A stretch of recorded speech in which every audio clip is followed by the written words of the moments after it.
नमः शिवाय। अगले दिवस माता ने इतना स्थान भी रिक्त नहीं छोड़ा कि एक नेवला भी उसमें से निकल सके।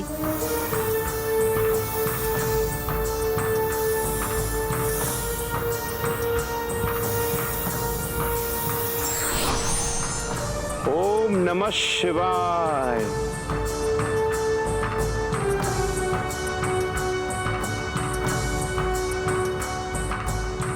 अंततः एक दिन माता ने निर्णय लिया कि वो प्रभु महादेव के अत्यंत निकट बैठेंगी, जिससे ऋषि भृंगी को उन दोनों के मध्य से निकलने का कोई स्थान प्राप्त ना हो।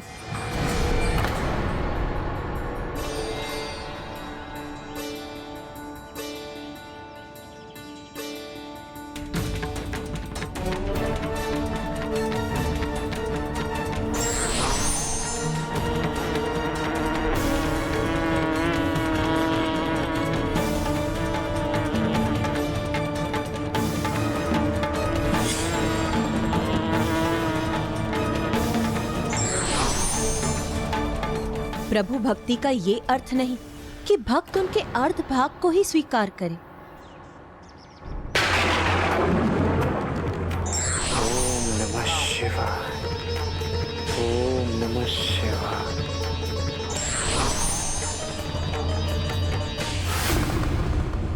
आपके क्रोध का कारण मुझे ज्ञात है प्रिय। कभी कभी भक्त अपने आराध्य की भक्ति में इतने लीन हो जाते हैं कि वो अन्य किसी को स्वीकार ही नहीं कर पाते। वो आपके प्रति निष्ठावान है।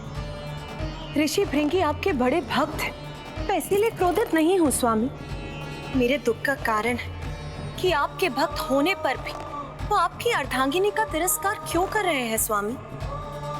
क्योंकि यदि आप पिता हैं तो मैं माता हूँ, आप शिव हैं तो मैं आपकी शक्ति हूँ। फिर आपके भक्त का ये कैसा हठ है? प्रिय, ऋषि भृंगी सत्य को भूल रहे हैं कि आपके बिना मैं अपूर्ण हूं, इसलिए वो मेरे अर्ध रूप की ही भक्ति कर रहे हैं। किंतु अब समय आ गया है कि इस भक्त को ज्ञात हो जाए कि मेरे प्रति उसकी भक्ति अधूरी ही है। प्रिय, जग को सीख देने के लिए हमें एक ऐसा मार्ग अपनाना होगा जहां हम दो न होकर एक हों। ऐसा तालमेल का उदाहरण प्रस्तुत करें जिससे उच्च स्तर के जीवन के लिए समझौता करना सीख सके। पिताश्री और माँ दोनों एक समझौते के अनुसार कार्य करने के लिए तैयार थे। कैसा समझौता गणेश? ऐसा समझौता जिसके अनुसार वो दोनों ऋषि भृंगी के साथ साथ संपूर्ण जगत को एक अत्यंत महत्वपूर्ण सीख देने वाले थे।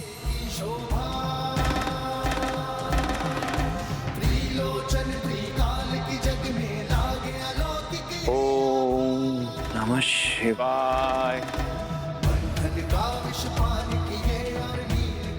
ओम नमः शिवाय। प्रभु,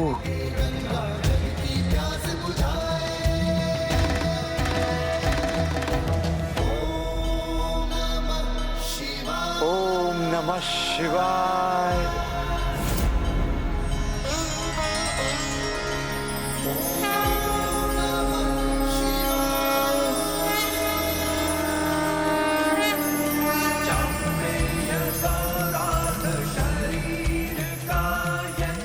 माँ और पिताश्री ने अपने अर्ध तनों का त्याग किया और संसार को प्रथम बार अपने अर्ध नारीश्वर स्वरूप का दर्शन दिया।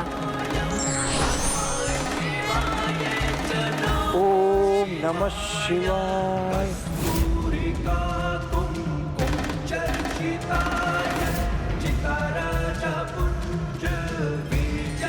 ओम नमः शिवाय। ओम नमः शिवाय।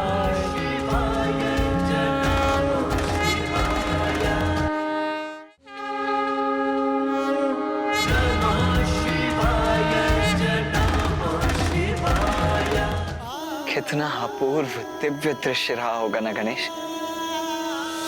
माँ और पिताश्री के इस रूप के दर्शन प्राप्त करने का सौभाग्य तो मैं भी प्राप्त करना चाहूंगा। दर्शन ही क्यों भ्राता, आप स्वयं भी विवाह के पश्चात ऐसे बन सकते हैं। मेरा अर्थ है, यदि आप जीवन साझा करें तो किसी के साथ रहना वो तो अच्छा होता है ना। हम भले ही कितने ही सामर्थ्यवान क्यों ना हो, किंतु कभी कभी किसी और का हमारे जीवन में होना हमें और भी आगे जाने के लिए उत्साहित करता है, हमें निखार कर हमारे श्रेष्ठतम स्वरूप को बाहर लाता है।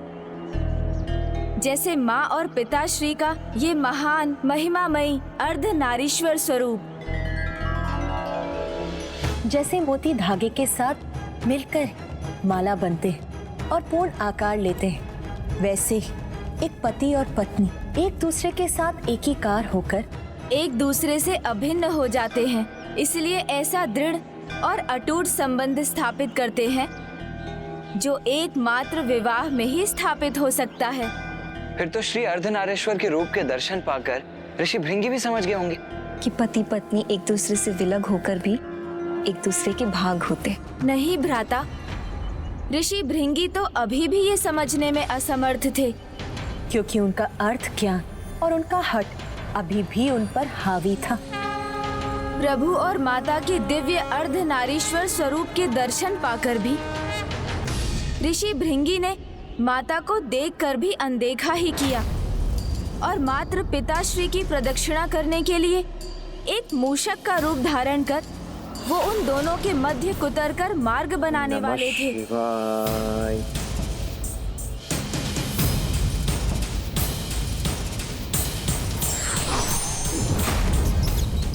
माता को ऋषि की भावना का आभास हुआ तो उनका क्रोध चरम सीमा पर पहुंच गया।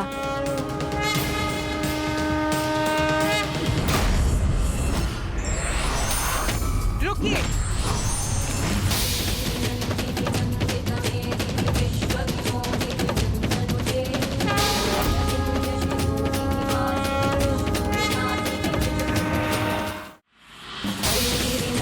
भगवान के लिए भक्त भी पुत्र समान ही होते हैं।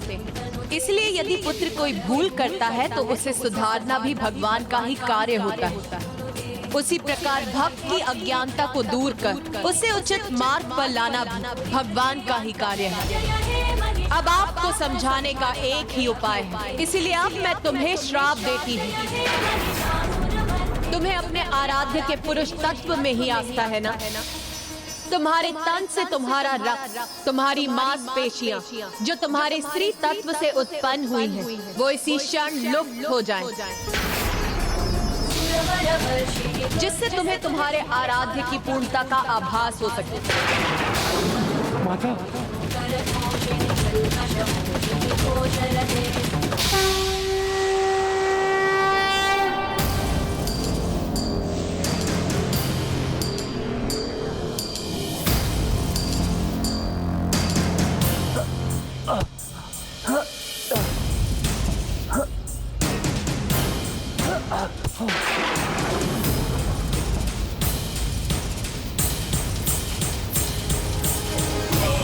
सर्वभूतेषु शक्तिरूपेण समस्तु नमस्तस्यै नमस्तस्यै नमस्तस्यै नमो नमः।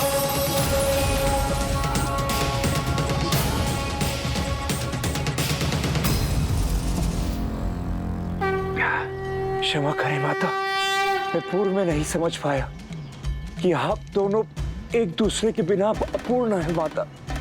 शक्ति के बिना शिव नहीं और शिव के बिना शक्ति है। मुझसे बहुत बड़ी भूल हुई है, इसके लिए मुझे क्षमा करें माता। हम ही नहीं, इस सृष्टि के सभी के भीतर पुरुष और स्त्री तत्व दोनों एक दूसरे के पूरक हैं। और जब विवाह उपरांत स्त्री और पुरुष एक साथ आते हैं तो पति पत्नी के रूप में अर्धनारीश्वर जागृत होता है और वो एक दूसरे से अभिन्न हो जाते हैं। इसमें दाहिने हाथ पर पुरुष और बाईने हाथ पर स्त्री तत्व होता है, जिसमें से एक का भी ना होना उन्हें अपूर्ण कर देता है। अज्ञानतावश आपके इस भक्त से बहुत बड़ी भूल हुई है। मैं आपको नहीं, अपने आराध्य प्रभु महादेव के अर्धभाग को अपमानित करने का अपराध किया है माता। क्षमा करे माता, क्षमा करे माता, क्षमा करे।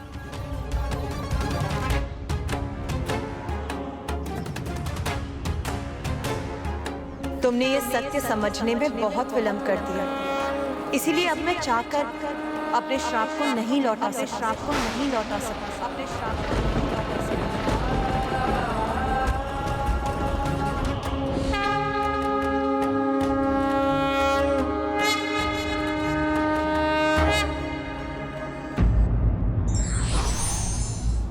हठी व्यक्ति अपने हठ में सत्य को नहीं देख पाता और इस कारण उसे दुष्परिणाम भुगतना पड़ता है।